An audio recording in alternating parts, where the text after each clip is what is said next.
Who represents the greatest threat to our cause? Albus Dumbledore. It was wonderful to have the opportunity to find the young Dumbledore.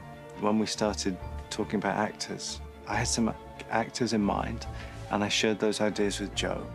And she said, no, David, you're forgetting this is the young Dumbledore. He's a much different animal to the guy we see in Harry Potter. He's still very charming, and he's also got a glint in the eye, and he's witty and kind of mischievous. The Dumbledore we meet here is gifted, but he is troubled. So we're not looking for the grandee who sweeps into the room. Someone who has a maturity, who can stand face to face with Johnny Depp and with Eddie Redmayne and not be, acted off the screen. It's a potpourri of many, many different qualities that we're trying to find.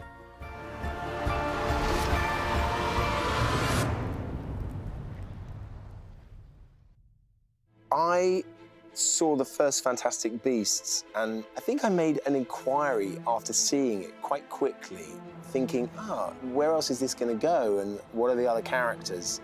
Whether that stoked any curiosity from their part, I don't know, but I got a call early on saying that they were looking to cast a young Dumbledore, and I got involved in the process that required.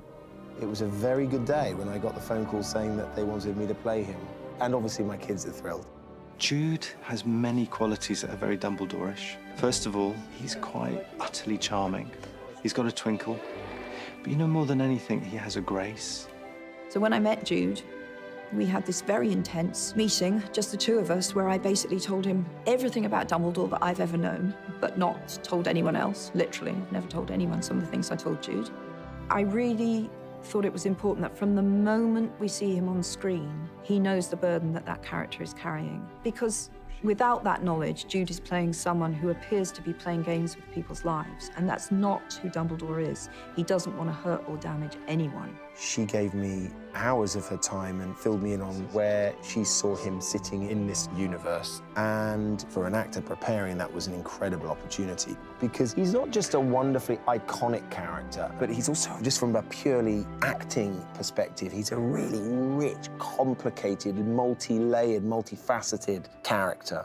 Initially, I thought I was going to steer clear of going back and watching either Richard Harris or Michael Gambon, but I just couldn't resist. First of all, it seemed like such an obvious opportunity to watch all the films again, which was really fun. And also, I just wanted to see if there was anything I could eke from them. I love the peaceful wisdom and the capacity to sit back knowing that what will be, will be. They talk about Dumbledore being this hugely powerful wizard, and I always imagine he has great fun with magic, but to him it's so effortless. I think he takes it very seriously, but I think he enjoys it with a playfulness and youthfulness, a sparkle. Alas. Earwax. Even though, as I said, it was very important to all of us that we weren't creating that Dumbledore, we were creating a man who was going to become that Dumbledore. When I talked to David about Dumbledore, we wanted him to be kind of young, hopeful, the kind of professor that the kids all loved. David and Jude and I, had a discussion about color, the early Dumbledores, and sort of plummy color tones, which didn't seem right for real clothes. So we found beautiful kind of heathery grays and sort of softer colors, softer fabrics and textures that people want to touch and that are approachable. There was a sense of the dandy, there was a sense of a man who enjoyed a certain flair to his dress sense, but I know that the vision was always that overall was going to be to base him much more in the time of the piece. We looked at some wonderful pictures of philosophers and artists of that period who just wore suits with a certain panache. And the beard was important because Jo always referenced it in the script, and also because it makes him somewhat unusual in this period context because not many men wore beards. I really love corduroy, and I made this wide wale corduroy coat and beat it up and put it on him. It was a nod to that noir, for sure, the collar and the shape of the back of the coat. I was like, I don't know if the boys will go for it, but Jude just sold it in the room. At the end, everyone's like, I want a coat like that. What's that? A safe house in Paris. Safe house? Why would I need a safe house in Paris? One hopes you won't, but should things at some point go terribly wrong, it's good to have a place to go. For a cup of tea? One of my favourite things about the new film is the beginning of the exploration into Newt and Dumbledore's relationship. I think it's fair to say that Dumbledore recognised the brilliance in Newt and the good heart and the morally unbendable core of Newt as a man. Dumbledore can trust him implicitly, but Dumbledore's also a bit of a game player. He still speaks in rhyme often and riddles, and he's still quite mercurial, and you're never quite sure exactly what he's asking you to do. Very few people, if any, ever call Dumbledore on his Dumbledorishness. In other words, his withholding of information. And that is the interest for me in their relationship, because I want someone to call Dumbledore on it and I want to hear his answers. With all due respect, Professor, I don't believe for a minute that's why you told me about the Thunderbird. There is a master-apprentice relationship going on, but what happens throughout the film is Newt realises he's not only being manipulated by the Ministry, but he's also being manipulated by Dumbledore. There's a transparency that he demands because Newt is too wily to be exploited. That's where there becomes a level playing ground. Can you destroy it? Maybe. It's not easy being Dumbledore. He's mistrusted by the Ministry. They know he has this dark past in which he flirted with Grindelwald's ideology.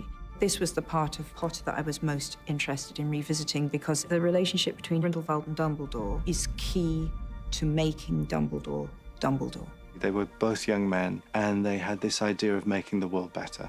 And fundamentally, they've basically drifted apart because Dumbledore felt that what Grindelwald was advocating ultimately was wrong. Their relationship was incredibly intense, it was passionate, and it was a love relationship.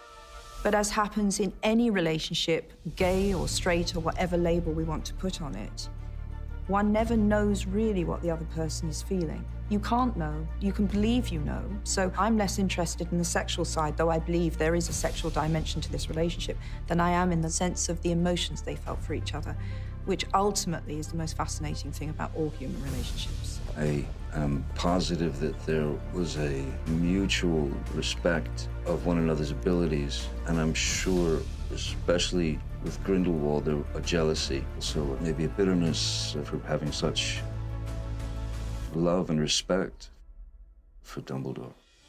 So there are scenes in the movie where I was very conscious of wanting to try and suggest that Dumbledore still held this affection for Grindelwald. There was not just regret, but there was still a love that existed between the two men. There's a sense of loneliness to him, terrible loneliness and isolation, where I think he's separated himself and almost imprisoned himself at Hogwarts. I can't move against Grindelwald. It has to be you. At the end of this film, we discover that Credence is, in fact, Dumbledore's brother. You can see how important that is for both Grindelwald and for Dumbledore. It's at the absolute heart of what the issue is between Dumbledore and Grindelwald. This is a relationship that is compelling and profound and authentic, and alongside all the bells and whistles of adventure and fantasy and beasts and everything else, this is a story about these two men who loved each other and ultimately have to fight each other. It's a story for the 21st century. Dumbledore really is a bridge between the Potter universe and the Beast universe. And he's my favourite character in the whole series. He is a character who hangs over this story in a very profound way and whose influence is very much felt. Godlike though he sometimes appears, he earned that by going through what we're watching in these movies. There's a lot more to go with this character. There's a certain responsibility. He's a much-loved character, and there are lots of details that people will want to see hinted at. So from many points of view, it's been a really wonderful opportunity.